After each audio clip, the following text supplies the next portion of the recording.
Hello again. For the Climate Discussion Nexus, I'm John Robson, and welcome to the latest readout video based on our Wednesday Wake Up email newsletter, to which, as always, we encourage you to subscribe.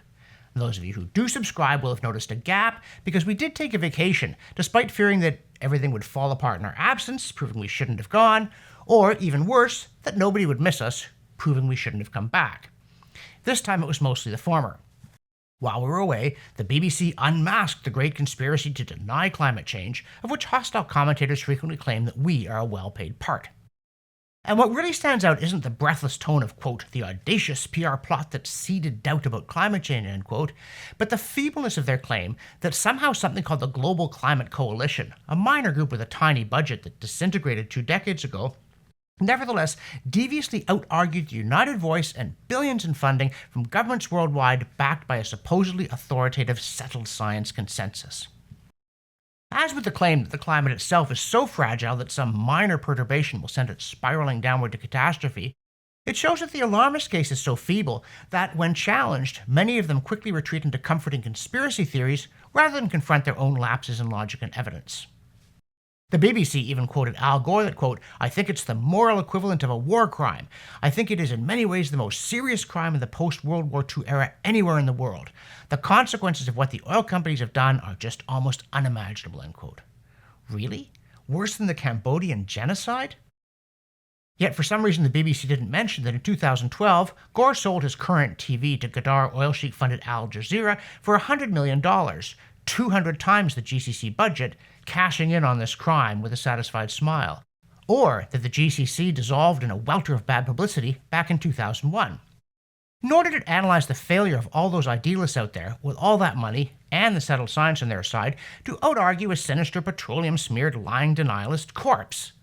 Though the obvious conclusion is they must be pretty incompetent. Oh, and speaking of settled science, we did have to throw in that a leading French physicist really did just admit that his much retweeted vivid photo of the star Proxima Centauri was actually a slice of chorizo.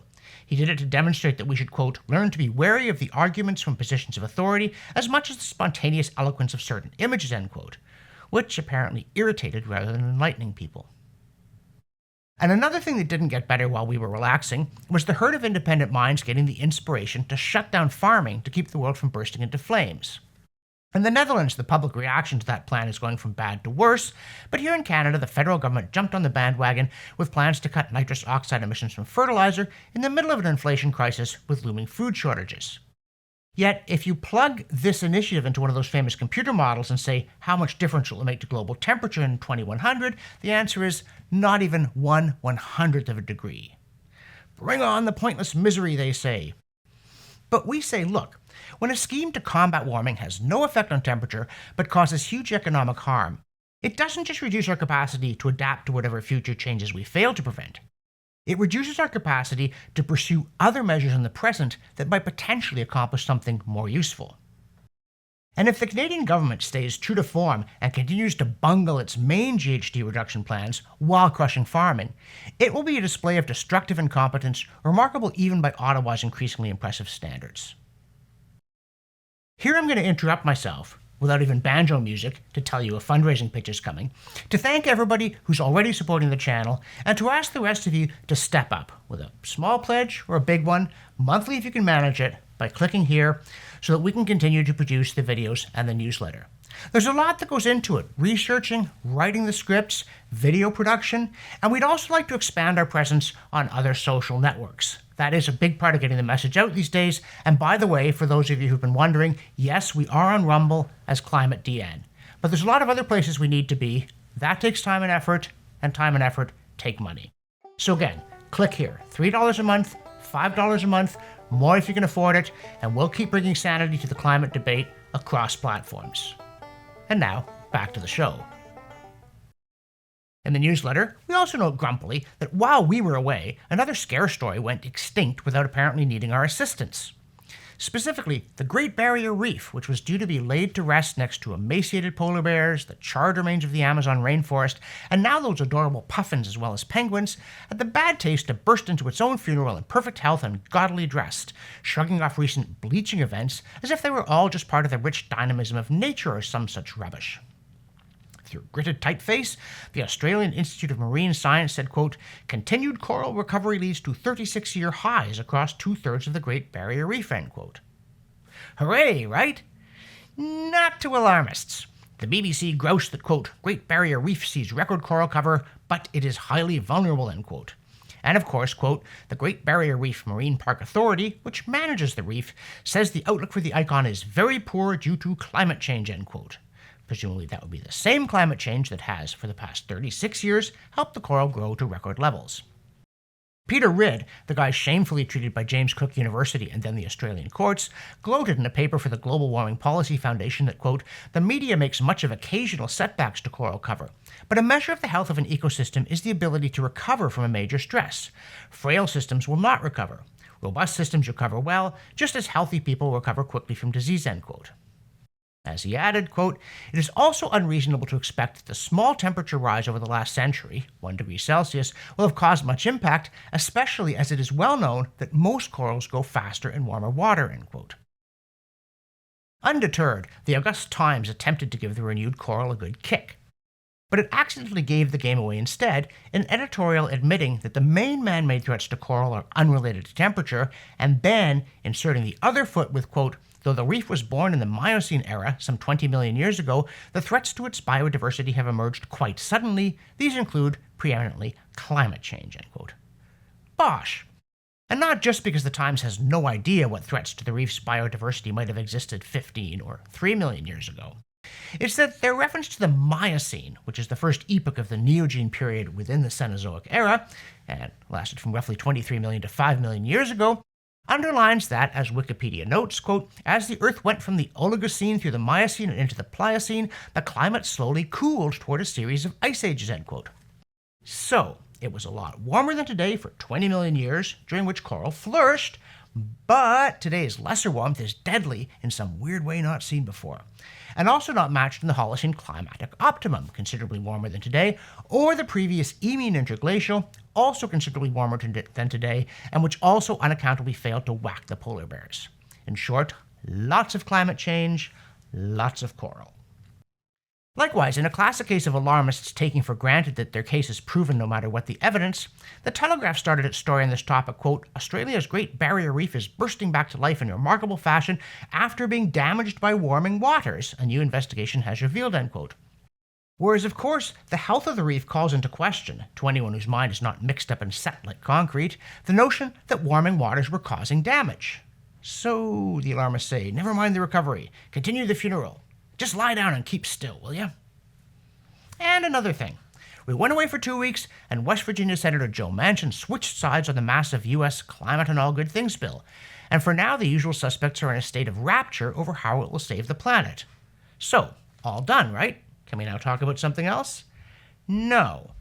And look for them, in short order, to switch back to claiming America's the leading climate stinker and needs to finally take action. Their euphoria is going to fade faster than a summer tan. Oh, the story of Canada's decision to allow the return of repaired turbines to Russia's Nord Stream natural gas pipeline also seems to have gotten worse, especially our overwhelmed Foreign Affairs Minister Mélanie Joly saying, the Canadian Press reported, quote, we called his bluff. It is now clear that Putin is weaponizing energy flows to Europe, end quote. It was clear long ago that he was weaponizing energy, and that his claims on Ukraine were as hallucinatory as assurances were worthless, and that the time had come for action, not bafflegab. Metternich is spinning in his grave, and Putin is pocketing his turbine and slashing the flow of natural gas through Nord Stream 1 to a fifth of its capacity, surprising only the kind of fools who so shamelessly substitute words for deeds that it has by now become an unconscious process. The newsletter also notes another entry in the climate porn category. NBC's, quote, more human remains have been found at drought-stricken Lake Mead National Recreation Area east of Las Vegas, authorities said Sunday. It's the fourth time since May that remains have been uncovered as western drought forces the shoreline to retreat at the shrinking Colorado River Reservoir behind the Hoover Dam, end quote. And of course, NPR informed readers that, quote, Lake Mead has hit its lowest water level since 1937 and is filled to 27% of capacity, according to NASA. These droughts, exacerbated by climate change, continue to disrupt the West. The area is dealing with its driest period in at least 1,200 years, end quote. Which means there were similar conditions roughly 1,200 years ago that you can't blame on us. You also can't blame climate change for shooting a guy and dumping his body in a barrel. This poor fellow was just found. Even his own sister concedes that he was in the mafia. But nor can you really blame climate change for fluctuations in depth, since Lake Mead was created by the Hoover Dam back in 1935. You see, a series of wet years from the 1970s to the 90s helped to fill the lake after it was nearly this low back in the 1950s and 1960s. Here, you see the historical levels. And as usual, alarmists are playing fast and loose with the effects of climate change and with the date on which those effects supposedly began to be unmistakably obvious.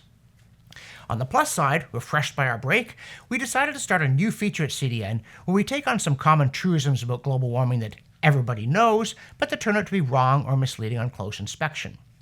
Feel free to help us out by sending in your suggestions to admin@climatedn.com, and be sure to include a hyperlink to the place where you see a questionable claim being presented without question. For our part, this week our inaugural visit was to Huntsville, Alabama, where the local TV station showed just how bad the hot weather's getting. Since 1970, summertime temperatures have gone up and up, as shown by the increase in the annual number of days above 95 degrees Fahrenheit. Everybody knows we've never had weather like this before, especially everybody who's careful to start their data set at the end of the mid-20th century cooling period that lasted until the 1970s, because we find, courtesy of the Alabama State climatologist, that's Professor John Christie, that the complete record of annual days above 95 degrees Fahrenheit back to the 1890s paints a very different picture.